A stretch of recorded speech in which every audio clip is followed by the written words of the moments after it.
I'm 27 years old. నేను ఇలాంటి ప్రాపర్టీస్లో invest చేస్తాను.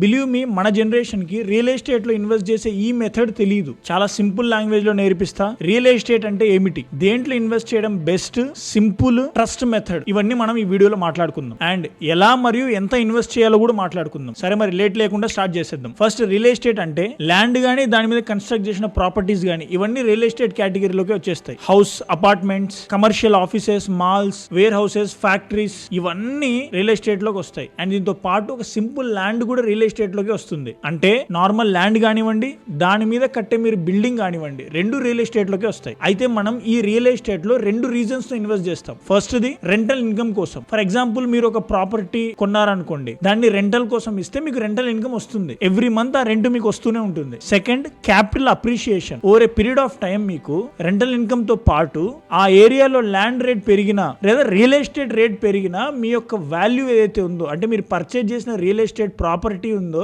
ఆ ప్రాపర్టీ యొక్క వాల్యూ కూడా పెరుగుతుంది. అంటే మీరు ఒక 10 లక్షలు కొంటే ఫ్యూచర్ లో మీరు 15 లక్షలకు అమ్ముతారు. అంటే 5 లక్షలు మీకు ప్రాఫిట్ వచ్చింది. దీన్ని మనం క్యాపిటల్ అప్రిషియేషన్ అంటాం. ఇక్కడ వరకు ఓకే. రియల్ ఎస్టేట్ లో అసలు సిసలైన ప్రాబ్లం ఏంటంటే, ప్రాపర్టీ కొనడానికి మనకు నార్మల్ గా లక్షల్లో లేదా కోట్లలో డబ్బు కావాల్సింది వస్తుంది. కాబట్టి చాలా మంది రియల్ ఎస్టేట్ లో డబ్బులు పెట్టలేకపోతారు. సరే, మీరు ఎలాగో అలా చేసి ఒక ప్రాపర్టీ కొన్నారే అనుకోండి, రెంట్ కోసం అక్కడ ఎవరు ఉంటారు అని మీరే ఎత్తుక్కోవాలి ఒక టెనెంట్ ని. అంటే మళ్ళీ దానికి మెయింటెనెన్స్ చూడాలి, టైం టు టైం రెంట్ ని కలెక్ట్ చేయాలి, legal paper works, taxes, municipal taxes ఇవన్నీ మీరే కట్టుకోవాలి. ఇవన్నీ కారణాల వల్ల యంగ్ ఇన్వెస్టర్ కి రియల్ ఎస్టేట్ లో ప్రాపర్టీ కొనడం అనేది కొంచెం డిఫికల్ట్ అయిపోతుంది. అండ్ ఈ ప్రాబ్లమ్స్ ని సాల్వ్ చేస్తుంది ఈ రేట్స్ అంటే real estate investment trust. Example, ఒక పెద్ద మాల్ ఉందనుకోండి, ఆ మాల్ ని కొనడానికి మీకు కోట్లలో డబ్బు ఖర్చు అవుతుంది. మీరు ఒకరే దాన్ని కొనలేరు. కానీ మీలాంటి 10,000 మంది కలిసి వాళ్ళందరూ కొంచెం కొంచెంగా డబ్బులు వేసుకొని ఈ ప్రాపర్టీని కొనొచ్చు.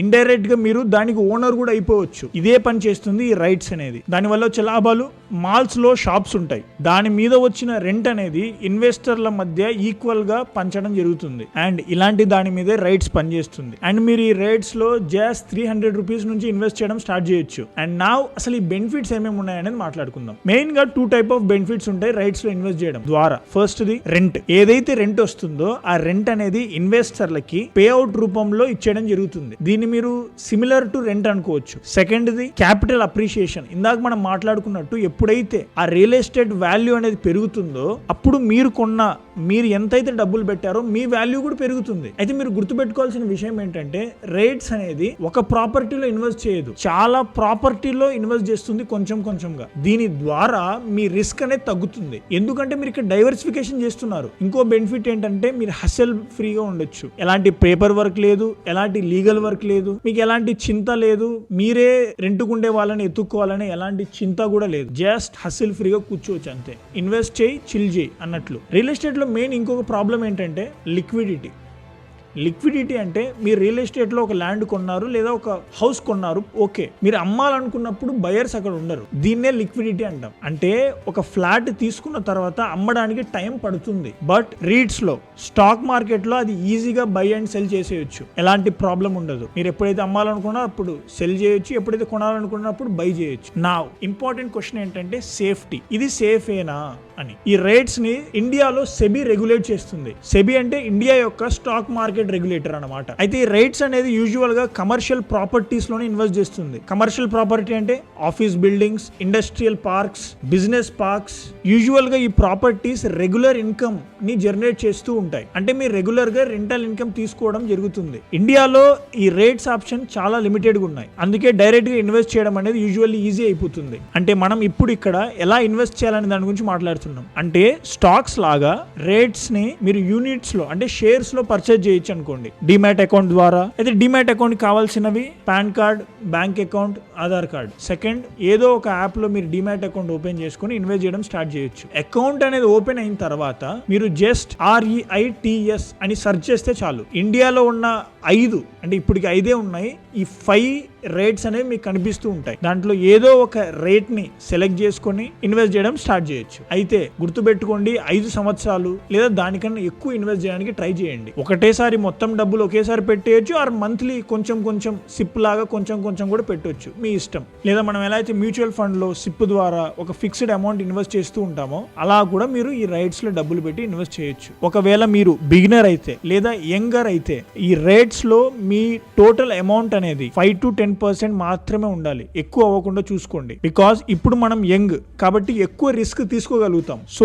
ఇట్ ఈస్ బెటర్ బికాస్ మనం ఈక్విటీ అయిన మ్యూచువల్ ఫండ్, స్టాక్స్, ఈటీఎఫ్స్ లలో ఇన్వెస్ట్ చేసినట్లయితే మనకి ఎక్కువ రిటర్న్స్ వచ్చే ఆస్కారం ఉంది. ఎందుకు మనం ఇక్కడే మొత్తం పెట్టేయాలి? డైవర్సిఫికేషన్ చేసుకోవడం ద్వారా వేరే చోట కూడా ఎక్కువ రిటర్న్స్ పొందే అవకాశం ఉంది. అలాంటప్పుడు ఆ పని చేయొచ్చు కదా. ఈ రియల్ ఎస్టేట్ ఇన్ఫ్రాస్ట్రక్చర్ ట్రస్ట్ అదే అండి, రేట్స్ ని మనం మెయిన్ పోర్ట్ఫోలియోలా కాకుండా, మన మెయిన్ ఇన్వెస్ట్మెంట్ లా కాకుండా డైవర్సిఫికేషన్ లా కనుక పెట్టుకోవడం ద్వారా డిఫరెంట్ వాటిలో కూడా ఇన్వెస్ట్ చేసే అవకాశం మనకు వస్తుంది. అండ్ దానివల్ల రిస్క్ అనేది ఒకే చోట కాకుండా మనం దాన్ని డైవర్సిఫై చేసుకొని ఇన్వెస్ట్ చేసుకుంటున్నాం కాబట్టి రిస్క్ కూడా తగ్గుతుంది. సో రిస్క్ ని కూడా మనం బ్యాలెన్స్ చేసిన వాళ్ళం అవుతాం. దీంతో పాటు గుర్తుపెట్టుకోండి, రేట్స్ ని మనం ఒక లెర్నింగ్ పర్పస్ గా కూడా యూజ్ చేయొచ్చు. ఇలా చేయడం ద్వారా చాలా ప్రాక్టికల్ గా ఉంటుంది. అయితే చాలా చిన్న అమౌంట్ తో ఈ రేట్స్ లో ఇన్వెస్ట్ చేసి రియల్ ఎస్టేట్ ని కూడా మీరు అర్థం చేసుకోవచ్చు.